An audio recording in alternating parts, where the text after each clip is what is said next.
जो व्यक्ति आपको उल्टा सीधा बोल के गया है वो निश्चित रूप से आके आपसे माफ़ी मांगेगा। इसके अलावा घर का ऐसा सदस्य जो रूठ कर चला गया है वो भी वापस आ जाएगा।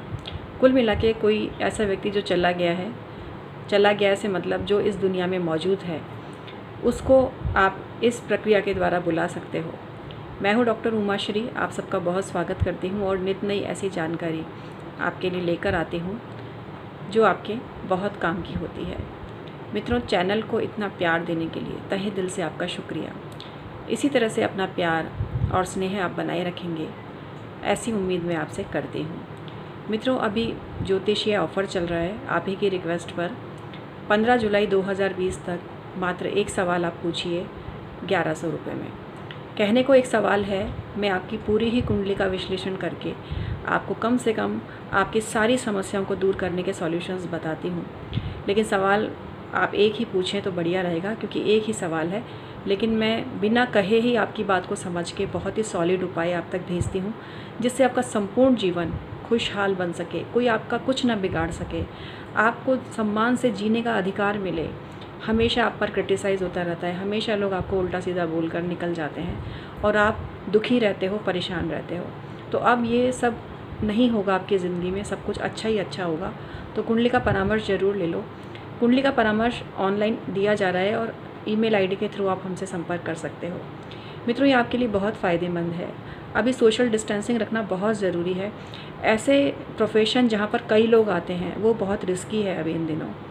आप मेरी आईब्रो देख रहे हैं ना, क्या हाल हो रहा है आईब्रो का। लेकिन मैं हिम्मत नहीं कर पा रही हूँ कि पार्लर में जाके आईब्रो बनाऊँ या किसी ब्यूटिशियन को अपने घर पे बुलाऊँ। मैं हिम्मत नहीं कर पा रही हूँ बिल्कुल भी। क्या है, घर की खेती है, उगने दो, ये सोचकर मैं रह रही हूँ। तो यही चीज़ मैं आपको बोलूँगी कि ऑनलाइन परामर्श सबसे सेफ़ परामर्श है। किसी प्रकार का कोई रिस्क नहीं है।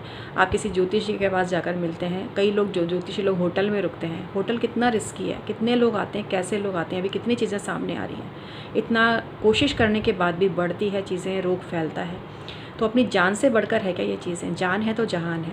तो सेफ़ जगह से परामर्श लीजिए और हमारा चैनल के माध्यम से आप परामर्श लेते हैं तो कई तरह से सेफ़ है। एक तो ज्ञान, बाकायदा ज्योतिष का प्रशिक्षण लिया है, तो ये चीज़ बहुत सेफ़ है आपके लिए। फिर अनुभव, डिग्री के साथ साथ अनुभव बोलता है। 23 साल का अच्छा खासा अनुभव है। इसके अलावा सोशल डिस्टेंसिंग है, हम एक दूसरे को नहीं देख पा रहे, लेकिन आपकी प्रॉब्लम मैं अपने चैनल पर आपकी कुंडली के ज़रिए जानती हूँ और आपको सॉल्यूशन बताती हूँ। तो कितना अच्छा माध्यम है। चलिए अब आज का वीडियो शुरू करते हैं। काफ़ी बातें हो गई, आपसे कभी कभी बातें करना ज़रूरी भी होता है और मेरा मन भी करता है कि आपसे बातें करूँ। नहीं तो लोग कहते हैं दीदी फटाफट से वीडियो बना के फटाफट ख़त्म कर देते हो, थोड़े बड़े वीडियो बनाया करो। कई लोग रिक्वेस्ट भेजते हैं, पर मेरा काम वीडियो को लंबा करना नहीं होता कभी भी। और कई लोग ऐसे होते हैं ना, आधी वीडियो तो बातों में ही बर्बाद कर देते हैं, इधर की उधर की, इधर की उधर करके। और वो एक्चुअली एंटरटेनर ज़्यादा हैं, एस्ट्रोलॉजर कम हैं। वो बेसिकली आपको एंटरटेन करते हैं। लोग उनके चैनल उनके ज्ञान के लिए नहीं देखते। कई लोग तो अपनी शक्ल को चमकाते हैं, कई लोग आधे कपड़े पहनकर वीडियो बना रहे हैं, तो लोग उनको उस नज़रिए से देखते हैं। लेकिन ये एक ऐसा चैनल है जो लोग शुद्ध ज्योतिषीय दृष्टिकोण से देखते हैं और हमारी बातों को पसंद करते हैं, और इस बात का हमें बहुत ही फ़क्र और नाज है। तो मित्रों, आपकी प्रॉब्लम को सॉल्व करती हूँ और आज मैं आपको बताती हूँ कि आपको ऐसा क्या उपाय करना है कि जो व्यक्ति आपसे रूठ कर चला गया है वो वापस आ जाए। सबसे पहले तो आपको क्या करना है, उसकी हीलिंग करनी है। अगर कोई फ़ोटो आपके पास में है तो उसकी फ़ोटो को अपने दोनों हाथों के बीच में लीजिए और अपने सारे दिल के अरमान, दिल की फीलिंग, दिल का प्यार उस तक प्रेषित कीजिए। देखो, किसी से अगर गुस्सा हो जाते हो ना, कोई गया है और आपको गुस्सा आ रहा है और बदले में आप उसको कोसते हो, उल्टा सीधा बोलते हो, तो आपकी जो पॉजिटिव वाइब्रेशन है ना उस तक नहीं पहुँच पाती। वो व्यक्ति और ज़्यादा खिलाफ हो जाता है आपके, और ज़्यादा आपसे रूठ जाता है। तो इसलिए गुस्सा हल्का फुल्का निकालो, बाकी उस तक ढेर सारा प्यार प्रेषित करो। आपके प्यार में वो शक्ति होती है कि उस इंसान को आपके बारे में अपनी राय को बदलने को मजबूर होना पड़ता है और वो आपकी कद्र करता हुआ आपसे माफ़ी मांगने के लिए आपके सामने आ जाता है। आपकी प्यार की डोर उसको वापस खींचती है आपकी तरफ। घर से कोई व्यक्ति झगड़ा भी करके गया है, नाराज़ होकर भी गया है, कोई औलाद है जो अपनी माँ से नाराज़ होकर, कई बार कुछ लोग बेटे ऐसे होते हैं जो बहुओं के सिखावे में आके अपनी माँ से बुरा सलूक करते हैं, तो ऐसे लोगों के लिए भी उपाय विशेष कारगर हैं। ऐसी माताएं अपने बेटों के फ़ोटो को लेकर हीलिंग करें, उनको प्यार भेजें अपना, उन पर कोई क्रोध ना निकालें और उनकी जो नेगेटिव पॉइंट है, जो बुरा लगता है, उसकी चर्चा भी किसी से नहीं करनी है। तो ये चीज़ बहुत ज़्यादा फ़ायदे की है और ये तो हीलिंग तो इस तरह से आपको करनी ही है।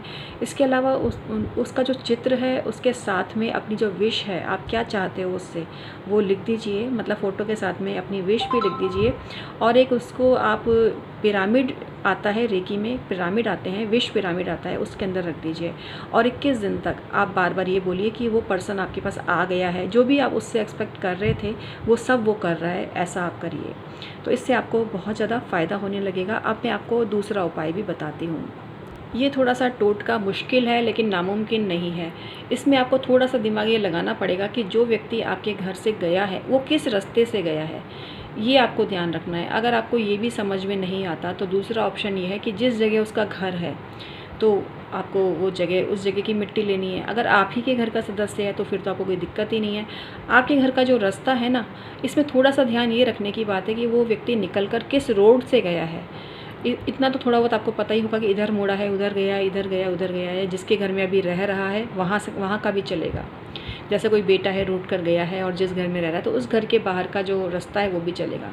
इस टोटके में रास्ते की धूल लेनी है, रास्ते की जो मिट्टी होती है ना वो लेनी है आपको, और उसी का टोटका है। मिट्टी लेने का भी अब एक तरीका है। मिट्टी जब आप लेके आएंगे तो आपको स्नान कर लेना है। स्नान किसी खुशबूदार साबुन से करना है। इसके बाद जाकर आपको वो मिट्टी लेके आनी है। अब इसका भी समय है, ये आपको दोपहर 12 बजे के आसपास बिल्कुल नहीं करना है काम। दोपहर 12 बजे के आसपास बिल्कुल नहीं करना है काम ये। तो इस तरह से आपको रास्ते की धूल लेकर आनी है। और जो रास्ते की धूल मैंने आपको बताया, या तो जिस घर में वो सदस्य अभी रह रहा है उसके रास्ते की धूल या आपके घर के रास्ते की धूल, रास्ते की धूल होनी चाहिए। उस रास्ते पे उस इंसान का आना जाना होना चाहिए। कुल मिला के उस रास्ते से अक्सर वो इंसान गया हुआ हो, आता जाता रहता हो, तो वहाँ की धूल आपको लेके आनी है। दोपहर को 12 बजे नहीं लेकर आनी है, शाम को 6 बजे के आसपास नहीं लानी है। कोशिश करें ये काम करते हुए कोई आपको देखे नहीं, तो सुबह सुबह भी आप ये काम कर सकते हो। और सुबह सुबह भी मॉर्निंग वॉक करने बहुत से लोग जाते हैं। अब रास्ते की धूल में आपको एक चीज़ का और ध्यान रखना है, हाथ में सैनिटाइज़र, मास्क और ये सब लगा के जाना है, ग्लव्स पहन के जाना है, क्योंकि मिट्टी गंदी भी हो सकती है। तो आप कोशिश करें जहाँ पर लोग चप्पल जूते लेकर ना निकलते हों, ऐसी सेफ जगह से मिट्टी उठाएं। रास्ते के आसपास की भी उठा सकते हैं, रास्ता वो होना चाहिए। कुल मिला के ऐसी जगह नहीं हो जहाँ किसी ने थूका हो, गुटखा थूका हो, पान की पिक थूकी हो, वो तो और रिस्की हो जाएगा ना। तो इन चीज़ों का ज़रूर आप ध्यान रखो, क्योंकि हाइजीनिक पॉइंट ऑफ व्यू से बहुत ध्यान रखना है। और कोशिश करें कोई खुरपी वगैरह ले जाएँ, ऊपर की थोड़ी मिट्टी हटा दें और अंदर की मिट्टी ले लें। ये काम आपको अपने हाथों से ही करना है, इसलिए ये चीज़ इंपॉर्टेंट है। तो आपको सैनिटाइज़ करके जाना है, सैनिटाइज़र लेके जाना है, मिट्टी पर पहले सैनिटाइज़र डालो, उसके बाद उठाना है। थोड़ा सा लंबा प्रोसेस हो जाएगा, पर क्या करें, अब अभी करना ही पड़ेगा ये सब। तो आपको पूरा ध्यान रखना है इस चीज़ का, साफ़ सफाई का और अपने पर्सनल उसका, कि भाई आपको किसी प्रकार का कोई इन्फेक्शन का खतरा नहीं होना चाहिए। ध्यानपूर्वक आपको ये काम करना है। तो इस तरह से थोड़ी सी मिट्टी आपको लेकर आ जानी है। जिस रास्ते की धूल, ये रास्ते की धूल का टोटका है, इसको बोलते हैं रास्ते की धूल का टोटका।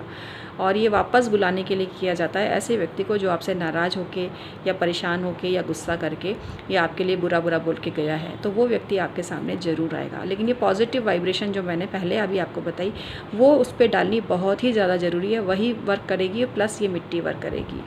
अब आप मिट्टी लेकर आ गए, अब आपको क्या करना है, उसको गीला करके उससे मिट्टी से कागज़ पर उस व्यक्ति का नाम लिखना है, जिसको वापस बुलाना है ना, उसका नाम लिखना है। अब उसकी थोड़ी सी पिटाई करनी है। पिटाई मतलब मजाक वाली पिटाई। आपको एक छोटी सी कोई, जैसे कोड़े टाइप होता है ना, कोड़ा, ग्रंथों में तो कोड़ा कहा गया है, लेकिन आपको कोड़े कहाँ मिलेंगे अब, तो ऐसी चीज़, कोई लंबी रस्सी जैसी चीज़ ले लीजिए और कम से कम 101 बार उस कागज़ की पिटाई कीजिए। उसके नाम को लिखकर 101 बार वो कोड़े बरसाइए उस पर, और फिर वो व्यक्ति आपकी कद्र करने लगेगा और वापस आ जाएगा।